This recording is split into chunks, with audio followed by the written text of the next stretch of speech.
pleasure to have Bhavya Shetty here, who is People and Culture Leader, Global Head of Talent Management. Thank you for taking time out to be with us today.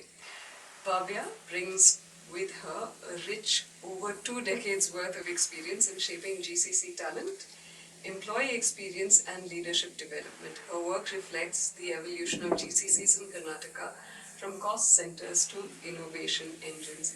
Thank you again. Thank you, Reethika. It's my pleasure to be here as part of this wonderful initiative.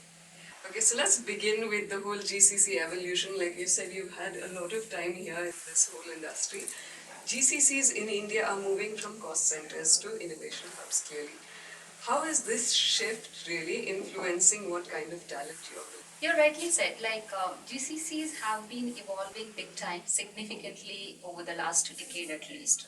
It's been evolving in terms of being from a delivery center to more of a technology, the product-centric and leadership-oriented organizations who also offers our talent leadership to the global business centers. So that's kind of shift we have seen. When it comes to the talent adoption, so what we have seen earlier is GCCs were hiring people only for the execution and delivery models as such. But right now, what we look at in terms of skill sets are the product centricity, they are AI adoption capability, and they are they empathetical, are they leadership oriented, the collaboration mindset. So all of those skill sets are being added as part of our GCC hirings. And I think, like you said, adaptability is such a strong word. Now we're talking about whether it's AI and, moving from normal AI to agentic to how do you use that AI effectively without sort of plagiarizing every sentence that you speak, to even workspaces. Now we're talking about a potential shift to a lot more hybrid working, which we thought was over post-pandemic, and we'd all just started getting used to sort of going to office. When you're talking about employee experiences, what does a modern, meaningful employee experience look like for you? Especially when you're talking about a hybrid but global delivery environment. So the employee experience has shifted big time these days. It's not just about the benefits or the perks, the salaries that organizations offer. Employees, the Gen Zs especially, who come forward to work these days, I have seen their shift in terms of mindset. They look for the flexibility, they look for a purpose, so they would like to be part of a bigger picture overall. It's not just about like, what am I doing? It's like the work that I am doing, is it really calculating or meaningfully contributing to the bigger picture of the organization? Okay, if the organization has $100 million as a goal, so they would like to know the work that I am doing, how is it contributing over there? So it's a purpose. It's a purpose-driven organizations, the workforce that is going to be. I have read it somewhere actually. They say like, you need to be part of some kind of a purpose. Otherwise, you will fall into everything else, whatever is available. Right. So it's all about choosing that purpose. Also the ability now for a generation to choose what you want to do.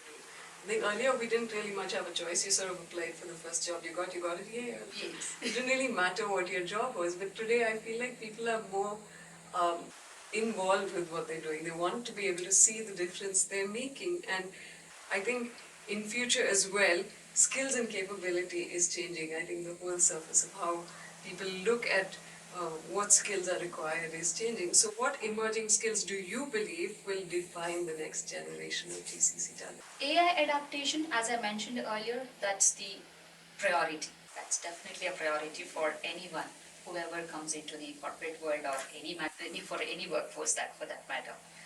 Along with that, being empathetic when it comes to leadership or people management, team events and the engagement and collaboration, being empathetic matters the most.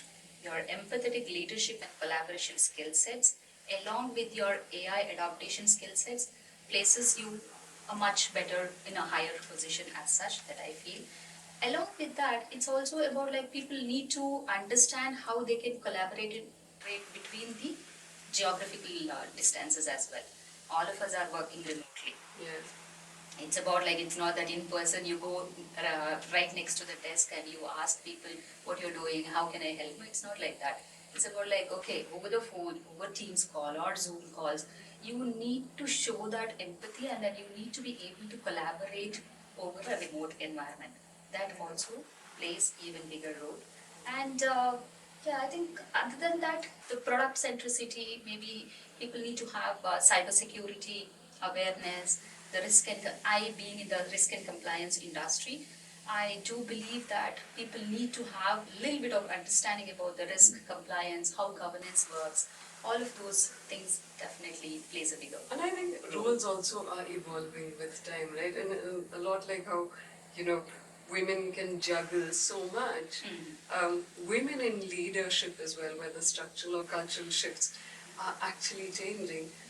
What kind of shift do you think helps accelerate women's leadership skills in tech and the GCC? Women in leadership kind of evolved over a period of time now, for sure. There's more and more organizations are bringing in a lot of women leaders. They are promoting them to the board levels. I being part of the executive leadership team at my organization, I can say like it's all about the environment the organizations build for women employees. We have, for example, we have about 50, more than 50% women workforce with a women-led CEO organization. I can say that it's about the environment and the offerings that companies can do. The upskilling program, probably the opportunity to speak up Yeah, at a and I think particular also the platform, space to be able to the space to right? grow. All of those things matters most, and yeah, women also need to take that charge of their career. I would highly recommend that don't just like sit back and wait for an opportunity. It's all about like you take charge of your whatever the career and then go ahead. Everybody makes mistakes. Okay, if you are doing certain mistakes as such, that's okay. Like you learn from it, then go forward. Every women leaders should also look at developing others. That's another And aspect. so much about women power really is about purpose-driven leadership, actually. What do you think anchors your own leadership philosophy, and how do you translate that into organizational culture? So when I look at my 2 decades of experience in the human resources industry, I would say the leadership is not only about the authority. It's about like you bring in all other people along with you. The environment that you build, wherein people are able to thrive, they are able to speak up, and they are able to kind of engage with the larger organization. So that's a kind of leadership I would say that I am kind of collaborating or I'm kind of advocating as such. And I think engaging is such an important part as well. Yes, right? yes. Because we forget to do that in a world where we're so used to looking at a screen to actually physically engage with someone, isn't it? Yeah, so today's workforce, they look for that engagement, they look for their authenticity. The authentic leadership also matters the most, wherein people are heard, they are seen, they are also kind of being part of the larger organization's bigger picture. It's not about just about, okay, I work for that month, I got paid, I'll go home. It's not like that. So like people need to be heard, they need to be seen, they need to be appreciated in a much better way, like, okay, exactly, this is what you have done, this is where it is taking you to the next levels.